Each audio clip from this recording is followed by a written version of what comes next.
Seja muito bem-vindo, muito bem-vinda a mais uma live. Se você é novo por aqui ou nova por aqui, eu sou Janaína Portugal e aqui eu vou te ajudar a destravar, vencer o seu medo, vencer a insegurança na hora de realizar procedimentos ambulatoriais cirúrgicos de pequenos animais, desde uma sutura até procedimentos mais complexos, como a colocação de um dreno torácico ou a colocação de uma sonda esofágica. E hoje a gente vai conversar sobre o truque que vai te fazer aumentar o seu comissionamento no plantão. Por que eu resolvi falar sobre esse assunto? Por quê? Porque eu sei que a maioria de vocês fica naquela coisa de veterinário não ganha dinheiro, veterinário é tudo pobre, veterinário vai morrer de fome e por aí vai, né? A gente escuta muito isso e isso acaba entrando na nossa mente e você passa a acreditar que aquilo ali realmente é real. Mas, gente, quantos veterinários bem-sucedidos que ganham bem, que são valorizados, você conhece? Eu conheço vários, tá? Que são inspirações da medicina veterinária, são realmente reconhecidos. E eu quero te mostrar aqui que você pode também. Você também pode aumentar o seu comissionamento no plantão, você pode ganhar mais. Você não precisa ficar trabalhando 12, 24, 36 horas para ganhar 100, 200 reais. Esse seu plantão ele pode e deve ser valorizado. E aí você vai passar a ser parte dos veterinários que têm um certo reconhecimento, tem uma valorização, que ganham melhor do que a maioria. Se você ficar fazendo o que a maioria faz, ficar enfiando essas crenças na sua mente, você vai ser só mais um veterinário que realmente não ganha bem, não é valorizado, que é escravo de trabalhar final de semana, feriado, Natal, Ano Novo, Páscoa, e ganhar 100 reais por plantão. E aí, você deve estar aí pensando, Janaína, você está falando isso porque você é cirurgiã é mais fácil, cirurgiã chegar uma cirurgia, alguma coisa, você pega e faz, a comissão de cirurgia é grande, cirurgião ganha bem, cirurgião não tem esses problemas. E não é bem assim, tá, gente? Eu comecei como plantonista. Eu saí da faculdade lá em 2015, caí no plantão. É a primeira porta que abre pra gente que é recém-formado, tá? Você que tá entrando aí, me fala aí qual que é, se você é estudante, se você tá formado ou não. E existem alguns tipos de plantão. A gente tem na nossa rotina os plantões que são comissionados, né? Pelo menos aqui no Rio, são a maioria, creio eu, pelo menos os que eu conheço, a maioria são assim, onde você tem um valor mínimo e você tem uma comissão. E aí a sua comissão passando daquele valor mínimo, você recebe a comissão, tá? Então a gente tem aqueles plantões que são só um valor mínimo, o que eu acho bem absurdo, tá? Se o seu plantão é assim, essa live não é muito boa para você. E se você trabalha assim, eu te aconselho a mudar, tá? Por quê? Porque quando a gente trabalha num ambiente onde a gente só tem um valor mínimo ali, um valor do plantão, a gente não é estimulado, né? Você não é estimulado a fazer mais. Você não tem aquele impulso de querer aprender, de se valorizar para fazer mais. É óbvio que você vai ter que sempre querer fazer mais pela vida do seu paciente. Mas se você não recebe nada mais por aquilo e tem 15 animais internados, você não vai ficar que nem louca fazendo um monte de coisa. E nos 15 animais, você vai fazer o que é preciso para aqueles animais e pronto. E querendo ou não, é desestimulante, né? Você se matar de trabalhar para receber 80 reais, seja você atendendo 15, 20 pacientes ou você atendendo 1, 2 pacientes, né? Então, se você trabalha com esse tipo de plantão, te aconselho a meter o pé desse tipo de plantão, que não é legal, não é bom. E tem um outro tipo de plantão também que eu acho um pouco absurdo, que é só a comissão, né? Você só recebe pela comissão. E eu acho um pouco absurdo, por quê? Porque comissão é bom, normalmente, a maioria dos lugares a comissão é boa, mas se você trabalha só por comissão, se você não atender nada, você foi para a clínica trabalhar de graça. Então você saiu de casa, gastou passagem, mas você pagou para trabalhar, né? Você pagou para trabalhar, porque não teve atendimento, você não ganhou nada de comissão, não ganhou passagem, porque a gente não ganha passagem, não recebeu alimentação, porque você não recebe alimentação, então você pagou passagem, você pagou combustível, se for de carro, você pagou sua alimentação, se não tiver tido nenhum atendimento, você pagou para ir trabalhar, para olhar o animal que estivesse internado, tá? Então, esse tipo eu não acho legal, mas o que eu vou te falar aqui também te ajuda nesse tipo de plantão, tá? O que eu percebo? Então, eu te falei aqui dos 3 tipos de plantão que tem, né? Ou você trabalha só por comissão, ou você trabalha só pelo valor mínimo, valor do plantão, né? Ou você tem um valor mínimo mais comissão, tá? E ainda tem lugar que é o valor mínimo mais comissão mesmo. E a maioria, né, é o valor mínimo ou a comissão, se a comissão passar desse valor mínimo. Tem lugar que paga os dois, aí é top. Boa noite, eu sou estudante ainda, mas gostaria de saber qual é o valor justo de plantão. Marcela, não tem um valor justo, né? O que a maioria dos plantões pagam, pelo menos aqui no Rio, isso varia muito de lugar para lugar, né? Então não tem um valor justo, digamos assim, de plantão. O que tem é que, assim, você tem que saber a sua valorização, tá? Eu não aceitaria plantão, eu já trabalhei assim que eu formei, porque eu sei que a necessidade às vezes bate na porta e a gente precisa receber. Mas hoje em dia, se eu precisasse voltar para plantão, eu não aceitaria um plantão que não tem um valor mínimo, tá? Eu acho totalmente injusto você sair para trabalhar e aí, se não tiver nenhum atendimento, você chegou lá e trabalha de graça, tá? Porque animal internado sempre vai ter, na maioria dos casos sempre tem. Então, eu não aceitaria mais um trabalho onde você recebe só por comissão, tá? O melhor dos melhores é aquele local que paga plantão mais a comissão, tá? Mas o mínimo é pagar o plantão ou a comissão. É o melhor. Pagar só o fixo também não é legal, porque um dia que você pode ter dormido o dia inteiro, a noite inteira no plantão, porque estava tranquilo, não tinha animal internado, e você recebeu a mesma coisa de um dia que você ficou a noite inteira acordada se ferrando, atendendo 50 mil animais com um monte de animal internado ferrado, tá? Então não é justo, tá bom? Então acho que o pagamento tem que ser feito de acordo com o quanto que você trabalhou mesmo. E aí entra uma coisa, tá? Vocês que estão formando aí, creio que a maioria, né? Vocês têm que entender que a nossa profissão, as coisas não vão vir fáceis, na verdade, na maioria das profissões, né? Porque você fica aí reclamando e ouvindo todos os veterinários reclamarem da profissão, que paga mal, que isso, que aquilo, mas me diz quem de vocês que faz curso, faz especialização, busca se atualizar na medicina veterinária para buscar um melhor atendimento para os seus pacientes? Porque o que eu mais vejo é o quê? Veterinário que não faz nada, reclama da profissão e não busca estudar, se aperfeiçoar, se atualizar para atender melhor aquele paciente.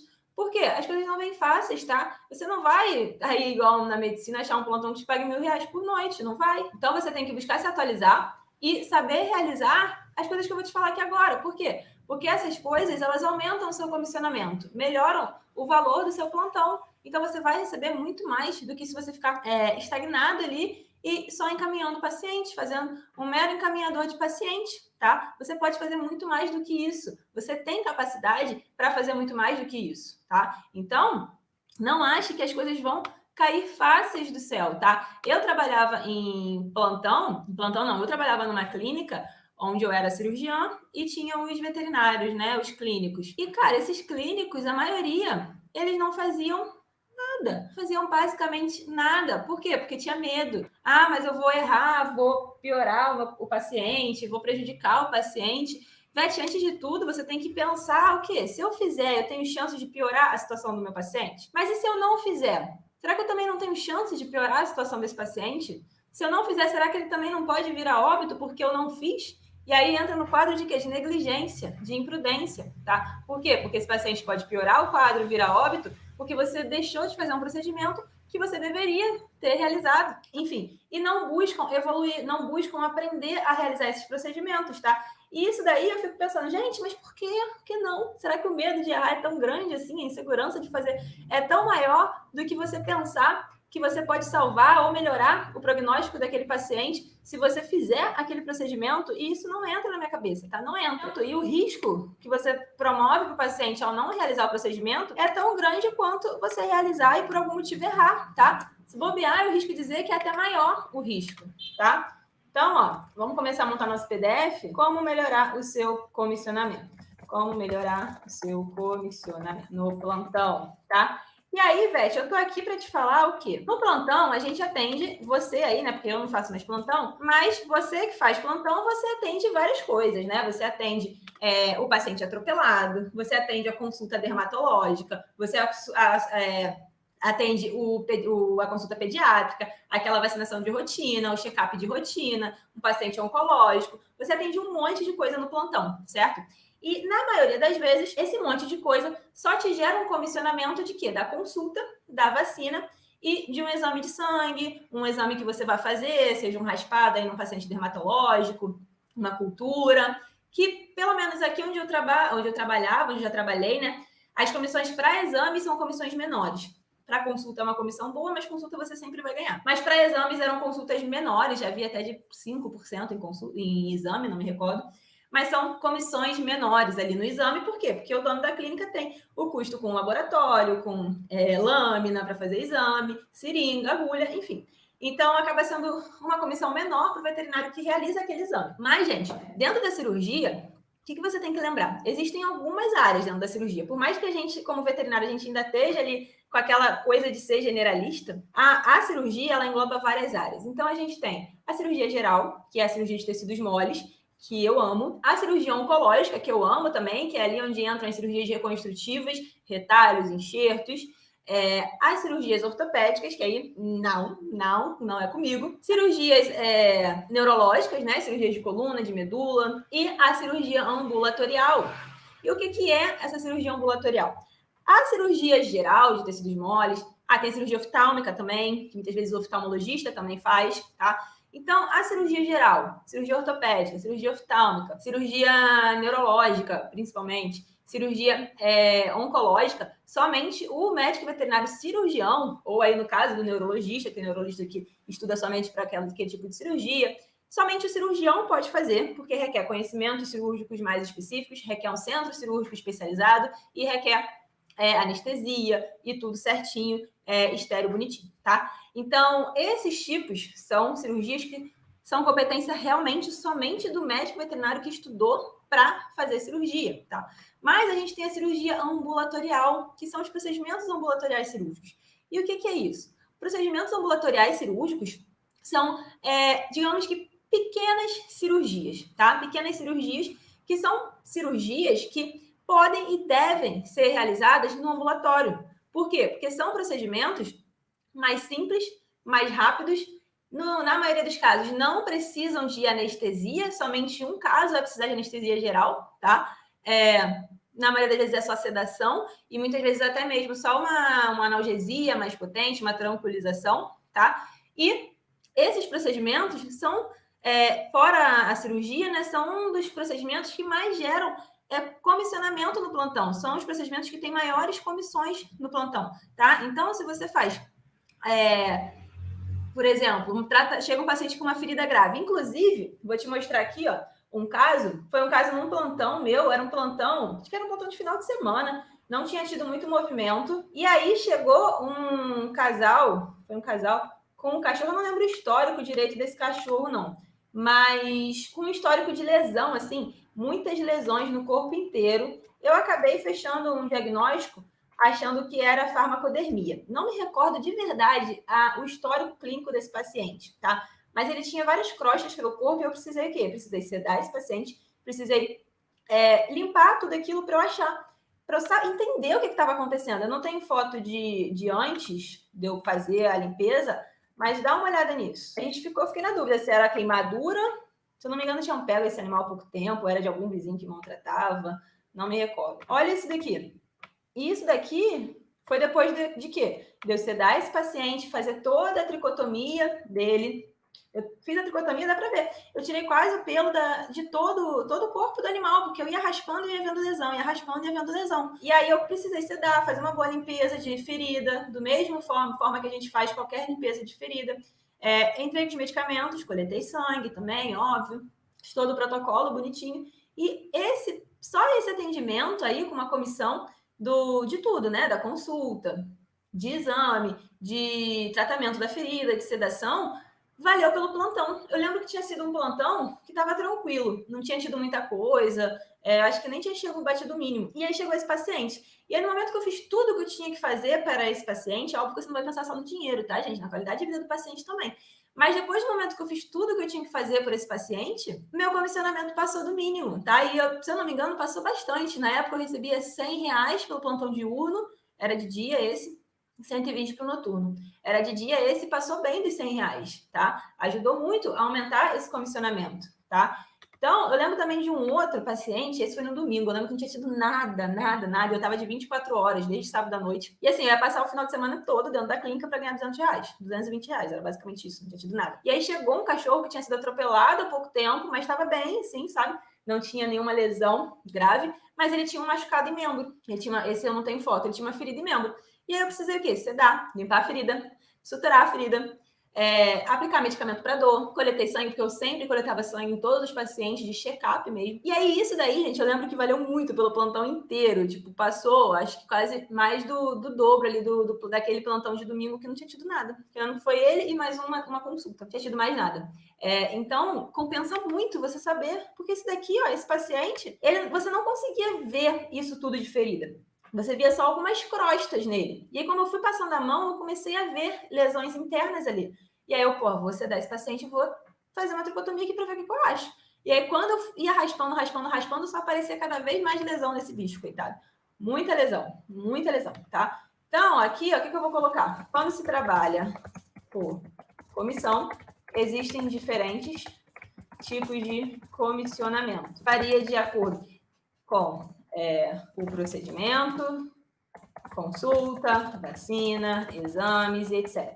Tá? E aí a gente tem o quê? Os tipos de cirurgia. Quais são os tipos de cirurgia? Cirurgia geral, que é a cirurgia de tecidos moles. A gente tem a cirurgia ortopédica, a gente tem a cirurgia neurológica, a gente tem a cirurgia oftálmica, cirurgia oncológica e reconstrutiva. E a gente tem a cirurgia ambulatorial, que o que é isso? São, vou botar entre parênteses, tá? Entre aspas, pequenas cirurgias que podem e devem ser realizadas por qualquer médico veterinário, tá? Uma das vantagens é o aumento do comissionamento, tá? E o que eu te falo, gente? A maioria dos veterinários que eu conheço, o que teria feito nesse caso aqui? Teria sentido aquela crosta ali, porque não dava para ver que tinha isso tudo de lesão por baixo do pelo do cachorro. Possivelmente, talvez, coletar um exame de sangue, ou talvez até não.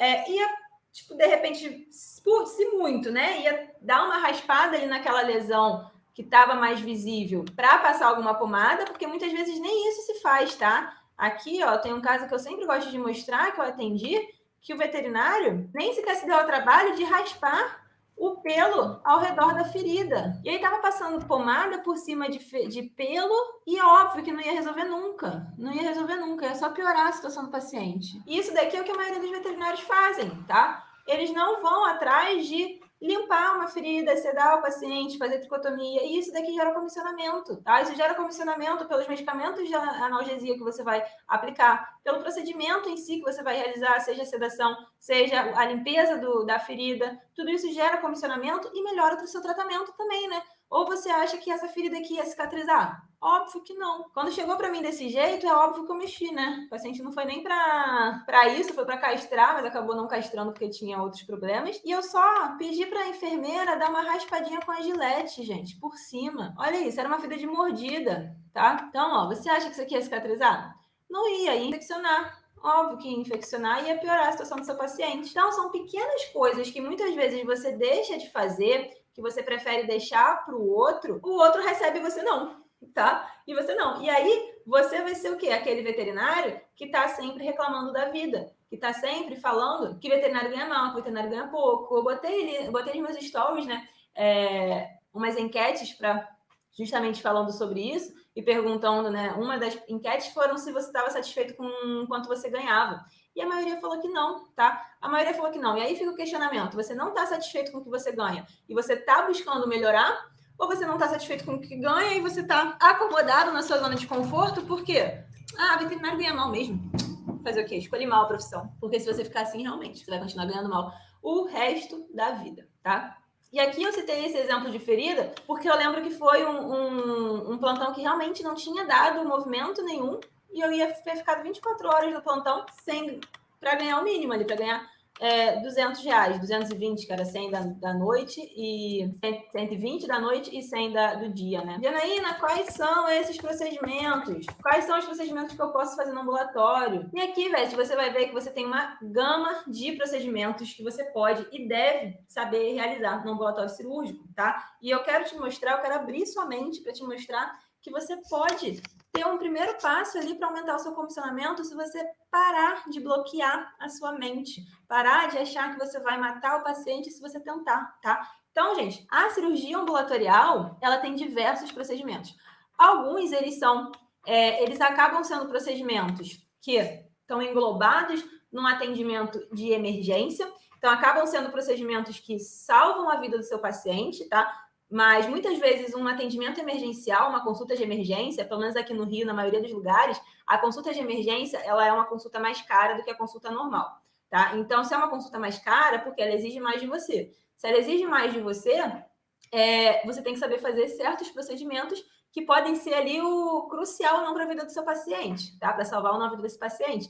E aí, nesses casos, a gente tem o quê? Uma toracocentese, a gente tem abdominocentese, a gente tem punção cricóide, a gente tem cricotireoidostomia, tá? Então, são esses procedimentos, são procedimentos que te ajudam no atendimento emergencial. Eles diretamente não aumentam o seu comissionamento, mas aumentam indiretamente pela consulta emergencial ela ser mais cara e que você tem que saber fazer porque você precisa salvar a vida do seu paciente, tá? Se é uma consulta mais cara, o tutor, ele acredita que o profissional que está atendendo o paciente seja um profissional também mais qualificado, que vai saber fazer tudo para salvar a vida do paciente. E aí a gente tem outros procedimentos que não estão enquadrados ali no atendimento emergencial, né? E que esses diretamente realmente aumentam o seu comissionamento. E aí, nesse caso, a gente tem aqui as feridas, que eu te falei aqui, né? Desobstrução uretral felina, tá? E quando eu falo desobstrução uretral felina, não é pegar o gato, pegar o gelco e tentar botar ali uma sondinha e pronto, acabou, não deu pronto. Tá? Não, é sedar o paciente, é fazer todo o procedimento da maneira correta, com calma, com paciência, lavar essa vesícula urinária. Então, tem a redução de prolapso de reto, gente. Eu botei lá nos meus stories, se você não viu, quando terminar aqui, dá uma olhada lá. Alguns comentários que chegaram aqui no YouTube, já tem algum tempo que chegaram esses comentários, mas eu resolvi compartilhar hoje com vocês, porque eu achei que valia ali a comparação com essa live, com essa aula. E o que era? A gente tem tutores que comentaram nos vídeos falando sobre pacientes que eles tinham, né, animais dele que tinham prolapso de reto e que nenhum veterinário resolvia, tá?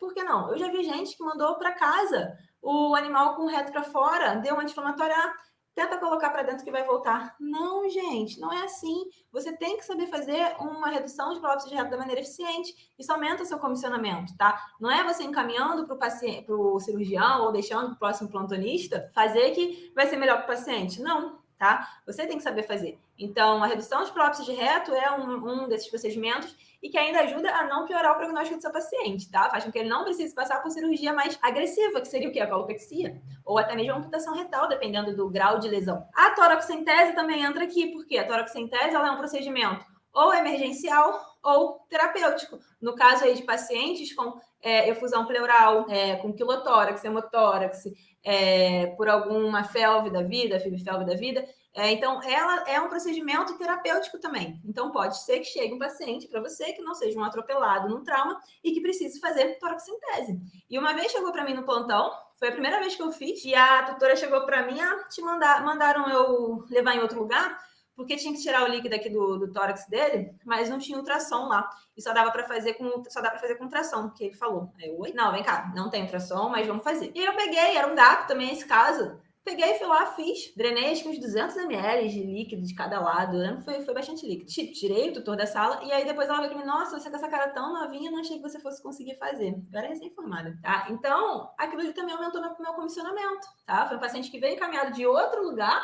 Então, aquele veterinário que encaminhou, provavelmente por medo de fazer, deixou de ganhar o comissionamento que eu ganhei, tá? Que eu ganhei. E valeu aquele plantão, era um plantão à noite.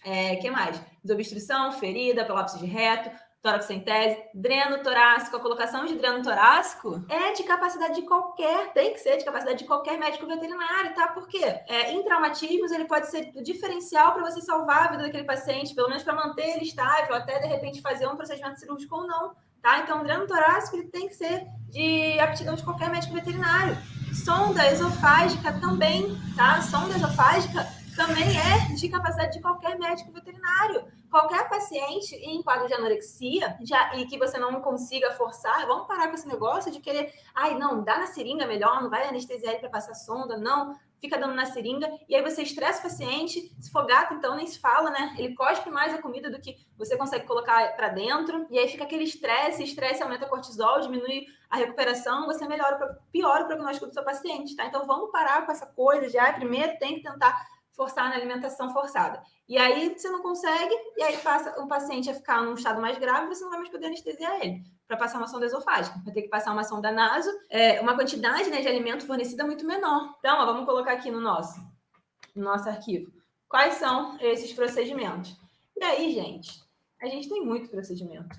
Tratamento de feridas, toracocentese, dreno torácico, sonda esofágica, abdominocentese também, nos casos de ascite, a gente tem que saber realizar uma abdominocentese, punção cricóide, cricotireoidostomia, reposicionamento de bulbo ocular, pregueamento palpebral, tá? Tudo isso são procedimentos que você, como clínico, tem que saber fazer. E aqui eu faço uma pequena ressalva na sonda esofágica, porque a sonda esofágica se eu não me engano, o único, assim, lembrando agora, o único procedimento que você precisa de um anestesista. É o único procedimento que você vai precisar do paciente anestesiado, tá? Pessoal que tá no Instagram, vem pro YouTube. Vem pra cá pro YouTube.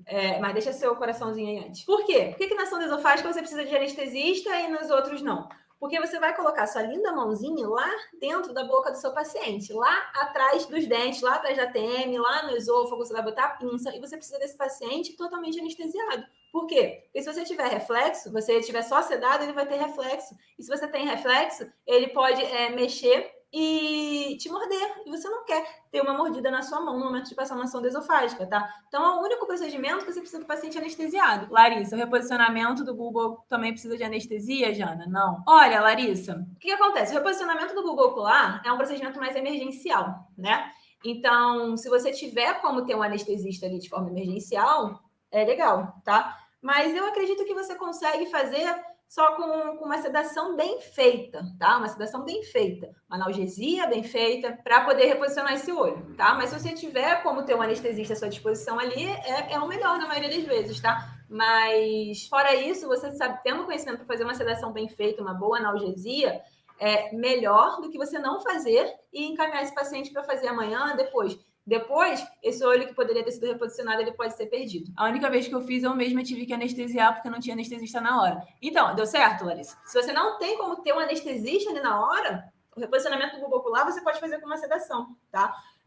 Por quê? Porque você precisa corrigir o quanto antes. Porque se você for deixar para amanhã, para depois, esse paciente vai perder o olho com certeza, tá? E aí um olho que poderia ser salvo vai perder porque você não fez o que deveria fazer, tá bom? Então, deu certo, dá certo, tá? Desde que você faça uma boa sedação, uma boa analgesia. Fora isso, a sondagem esofágica que realmente você não consegue fazer sem anestesista, porque senão vai ter reflexo na mandíbula, vai ter reflexo ali na boca, e quando você colocar o dedo ali, a pinça dentro da boca do paciente, ele vai ter o reflexo de fechar, tá? E ele pode te morder, tá bom? Então, eu vou deixar essa ressalva aqui, único procedimento que você necessita do paciente anestesiado, pois precisa estar em plano profundo para não ter reflexos na mandíbula. Para isso, os outros, somente a sedação já é suficiente para você conseguir realizar um bom procedimento. E aí, gente, tô te falando aqui que é muito bom, que isso, que aquilo, que aumenta o comissionamento, mas até que ponto isso é bom? Os procedimentos ambulatoriais, gente, cirúrgicos, né? A cirurgia ambulatorial, ela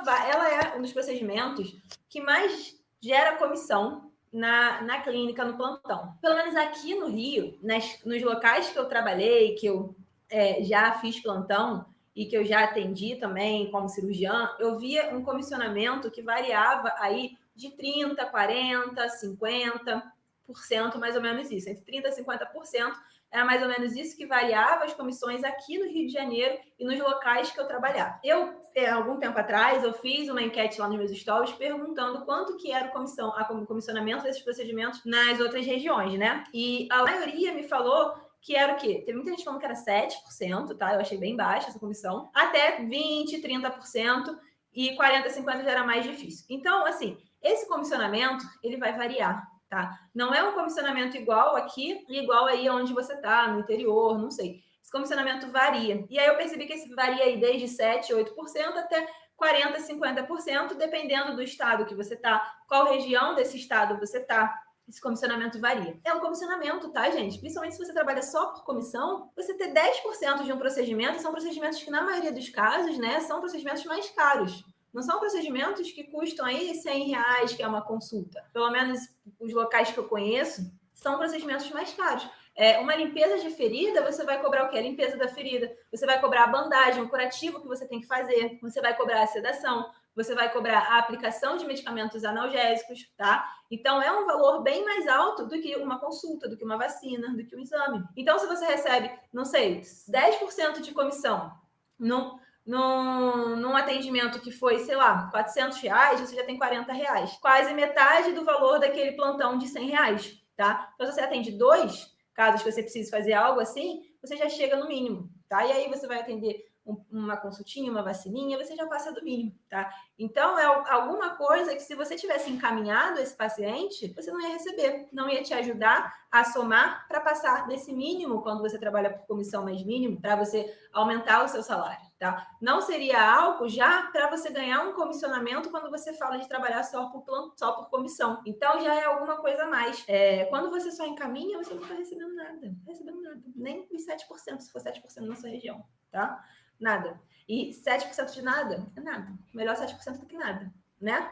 Então, gente, esse comissionamento, ele varia. Então, ó, varia de acordo com o estado que se trabalha, a região, o local da clínica e o tipo de procedimento também, tá? Porque alguns procedimentos são mais caros, outros são mais baratos, outros não são tão caros. Também varia aí. Na maioria, varia entre 7% e 50%, tá? É uma faixa bem grande, mas é porque também aqui no Instagram eu tenho gente do interior, eu tenho aluno do Acre, e eu tenho gente de capital, né? Em capital tende a pagar mais do que em cidades menores, assim como em cidades menores o valor desses procedimentos também é menor do que aqui na capital, do que em capitais, tá? Mas é uma forma de você aumentar um pouco o valor do seu plantão e isso, além disso, faz o quê? Faz você se diferenciar. Porque não é todo mundo que faz esses procedimentos, tá? Como eu falei, lá no começo, quando eu era recém-formada, eu recebi uma toracocentese encaminhada porque o veterinário só fazia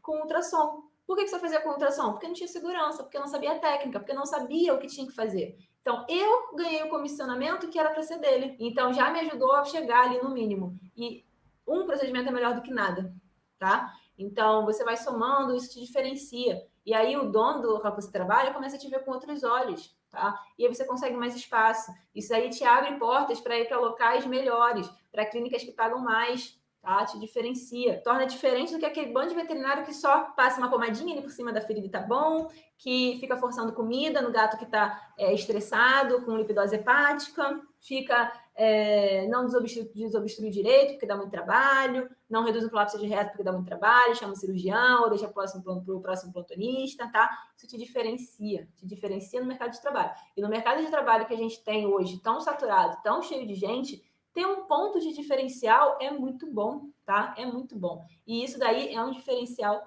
maravilhoso, tá? Maravilhoso, tá, Vete? Então, ó, eu espero que eu consiga ter aberto um pouquinho a mente de vocês, para vocês entenderem que concordo quando a gente fala que o nosso mercado de trabalho na medicina veterinária é um mercado de trabalho difícil. A gente tem muita concorrência, desleal. Basta partir da gente querer fazer algo a mais para se tornar mais valorizado, para aumentar o seu comissionamento, tá? E não ser só mais um que fica reclamando da vida. Entender que existe esse ramo da cirurgia, que é a cirurgia ambulatorial, que te dá um comissionamento aí de até 50% e que pode ser o diferencial na sua carreira. Pode não, que vai ser o diferencial na sua carreira, porque vai aumentar o seu comissionamento ali no começo, vai te diferenciar, vai fazer com que os veterinários te vejam de outra forma, tanto os veterinários, seus colegas de trabalho, quanto o dono da clínica, tá? Isso daqui vai abrir portas para você ir para locais que paguem melhor, se você trabalhar num local que pague menos, tá? E sem falar que salva a vida do seu paciente, né, gente? Beijos!